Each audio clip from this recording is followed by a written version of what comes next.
everyone, welcome back to my chatty, sassy channel here on YouTube, where we talk about all things luxury, be it luxury fashion, luxury travel, or life's luxuries in general. Now, one of the questions that I get a lot from people is, what is the first luxury item I should buy? What's the first luxury bag that I should buy?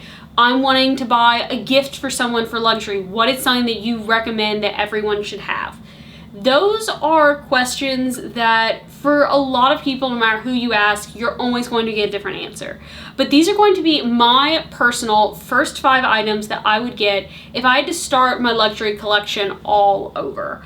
And this has been something that I've really had to look at and say, what is it that I actually use the most? What is it that actually makes the biggest impact on my wardrobe? And what is it that if something were to happen and everything was gone, what are the items that I feel I really need to go about my daily life for nothing to really change as far as what I wear, what I enjoy using, and I'm going to talk about all of those today. This is a video that has been going around. I've seen Cassie Thorpe do this recently. She did, I think, the top 7. I've seen Melinda from Luxe Purse Love do this. Both of their videos are going to be linked down below. And I just wanted to do this as well because everyone has their own opinion on what is the best first things to get. And let's start off first with a bag. Now, I'm not going to pretend like this is my absolute favorite bag in my collection, because when I look at my bags, I have certain favorites. But it's definitely my favorite bag to actually use and carry in my collection because it is by far the most practical. And that is going to be my Lou Camera Bag with the back pocket.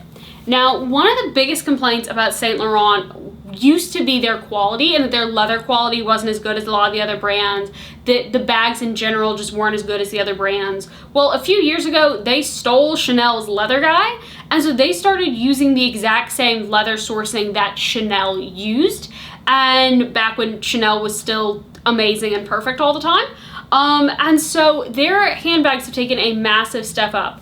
And so if you got a Lou Camera Bag several years ago, it's not going to be the same quality that you're seeing in the Lou Camera Bags today from the YSL store.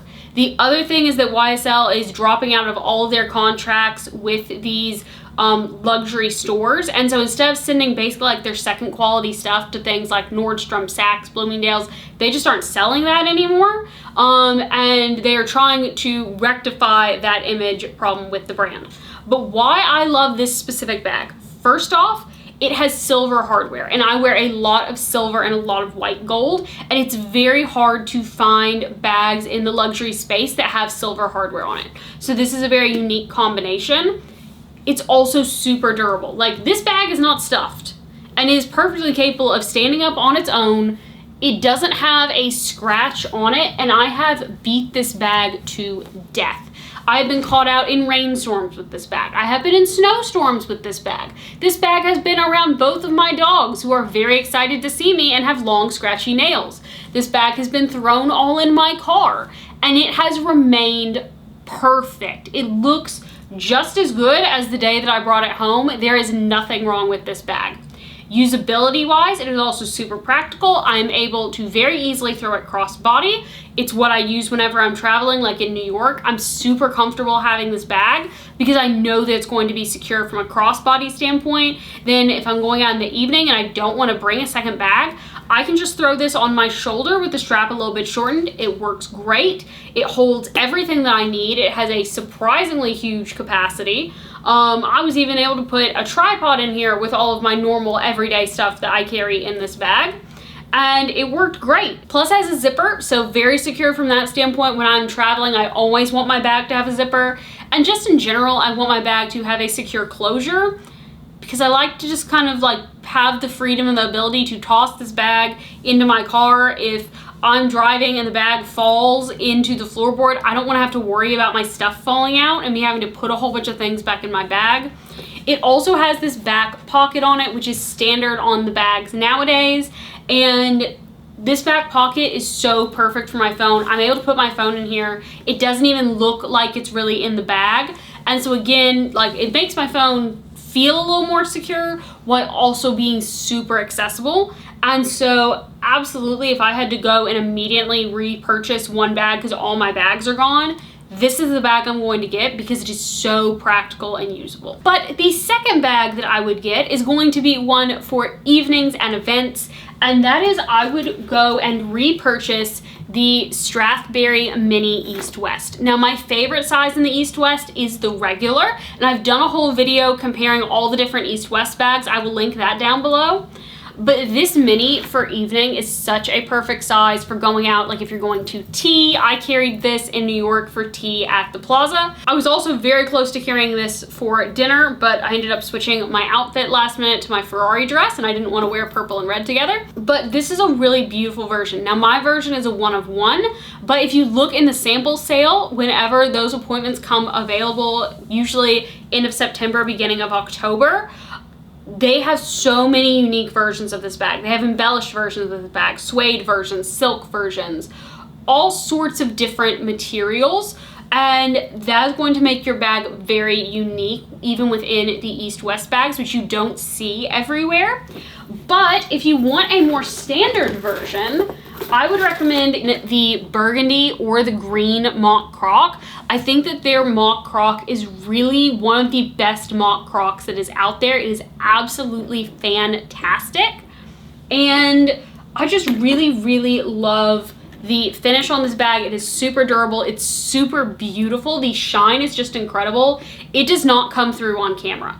The richness of this color, the layering that is in this color is just absolutely phenomenal. And so I love the burgundy. I also think the green is a very nice mock croc as well, depending on which one goes more towards your color palette. I do want to quickly apologize if the glare is really bad on my artwork here.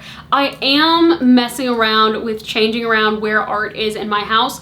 I like to move my paintings, my pictures, everything around a lot, so that my house is always feeling just a little bit different without me having to actually buy anything new for the house. So I am testing this to see if the lighting is really bad or not.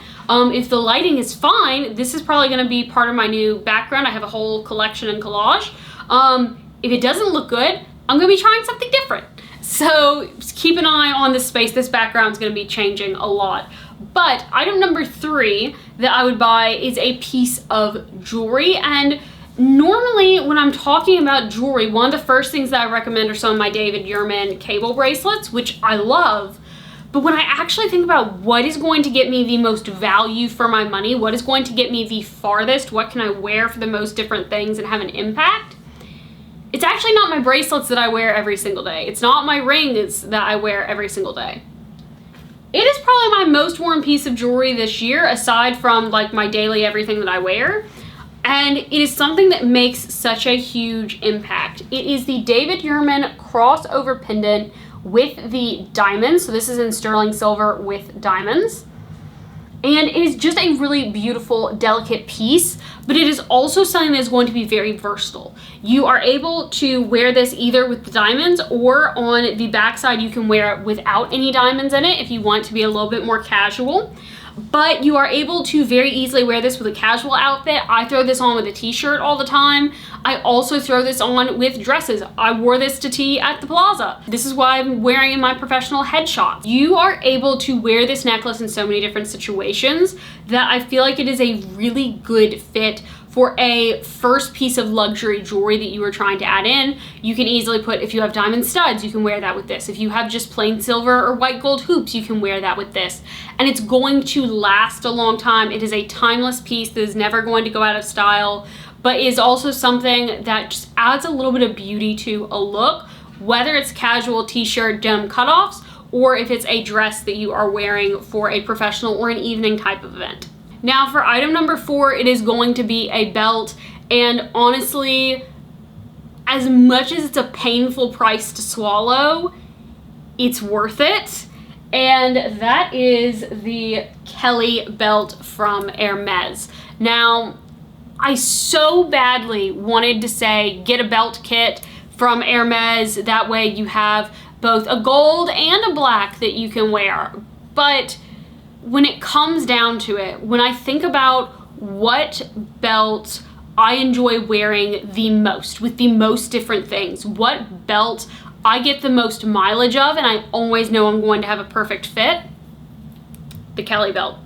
because the Kelly belt is expandable, so I'm able to wear this high-waisted. If I need it to be right up under my bust, I can fit it to do that. If I need it to be hitting at my natural waist, which is a little bit higher, I can do that. If I'm wearing a pair of lower-waisted dress pants or a skirt or shorts, I can put this on. If I'm wearing a thick, fluffy sweater dress and I need a little more room, I can do that. This belt perfectly adjusts to wherever I need it. And honestly, I got the belt kit for my birthday from Hermes, which I love, and it's great and it's awesome. But honestly, if I weren't trying to be so practical on not buying another one of these because they are expensive, I really should have just gone with the black Kelly belt and gotten the black and silver Kelly belt because it's just so perfect and practical. This is the best belt that I have. I have already added on a navy version of this to my list, and at some point I wouldn't be surprised if I did end up adding a black as well. They're expensive. They are ridiculously expensive, but they are so worth it because you can wear it for every single occasion. If you wear mostly black things, I would recommend getting a black. If you wear more silver jewelry, go with the silver. If you wear more gold jewelry, go with the gold. If you wear more browns, navies, tans, go with the gold. And again, you can match your metal to whatever it is that you wear the most. I actually went with the rose gold metal on mine because I felt like it stood out the least and was still dressy enough. So I actually recommend going with the gold and the rose gold if you are looking at a gold combo. And then what about for the fifth and final thing? Like if I needed to go out and I needed to repurchase things, what's going to get me the farthest? What do I think is going to get you the farthest? That is going to be a pair of patent leather classic Kate pumps from Christian Louboutin. If there's so many variations of Christian Louboutin pumps, the Kate to me, not the So Kate. The So Kate is painful, but the Kate is just such a gorgeous classic looking pump. If the Kate doesn't fit you, there is the Pigalle Foley's. That's another great classic pump. They come in all different heel heights. There's the 100 if you are like me and you like to wear a higher heel. There's an 85 in a slingback. They do a lot of different variations of slingbacks now with a lot of different thicknesses of heels, all in very classic closed pointed toe. I really recommend going with the patent leather because the patent leather allows you to go a little bit dressier. But I think that getting a pair of those heels, if you are someone who you are going to lean more black in your professional and your evening clothes, go with black. If you tend to go for more lighter colors, go with a nude. And one of the things that I like from Christian Louboutin, and he has this quote, and it's that nude is not color, it's a concept. And so he does a whole wide range of nude colors. They're going to be nude for your skin tone. And I think that that is really, really great. Personally, I would go with the black for myself, but depending on your wardrobe will depend on which color is going to work better for you. Either way, having that classic pair of pumps, that's not going to make the outfit, but not having them can very much break the outfit. It is this added polish at the end of the look that when done right, people are going to totally skip over and not even think about because they are adding to the look. They aren't detracting from it. They aren't the star, but they are elevating the look so much that you shouldn't notice them. They give just a very elegant shape to your legs, to your silhouette. They are stunning. They are classic. They are never going to go out of style. And they make you feel good. And when you're paying this much for stuff, you should feel good. You should feel like $1 million in your luxury shoes, with your luxury bags, with your luxury jewelry, with your luxury accessories. You should feel like $1 million, and these shoes make you feel that way. Now, go with the heel height that you are comfortable walking in, because no one wants to see you looking like Bambi. Bambi doesn't look classy. But having these shoes will elevate your look in a way that having shoes that are worn out, that are a cheaper material, will detract. And the whole point of getting these luxury things is that they're beautiful, they're going to last you, you love them, they're wonderful quality, but also they give you an elevated look when you wear them. And I think that having a pair of shoes is also a gateway drug to getting into more luxury, to getting more bags, to getting more accessories, to getting more clothing. But it's a gateway drug because you really are able to see the value in buying the luxury products when you are wearing that classy pair of shoes. So that's going to be my top 5 list for what I would buy if my entire collection vanished and I had to start from scratch. They are also what I have been recommending to people when they have been asking me for, hey, what bag should I get my wife for Christmas? What piece of jewelry should I get my daughter for her graduation? What should I go and buy for myself now that I have a grown-up job and I have some grown-up money to spend? These are the items that I'm recommending because these are the items that I'm wearing the most, that I'm using the most, and that make the most impact for me personally. So with that, I hope you guys have a great rest of your day, everyone, and I will see you all in the next one. Bye!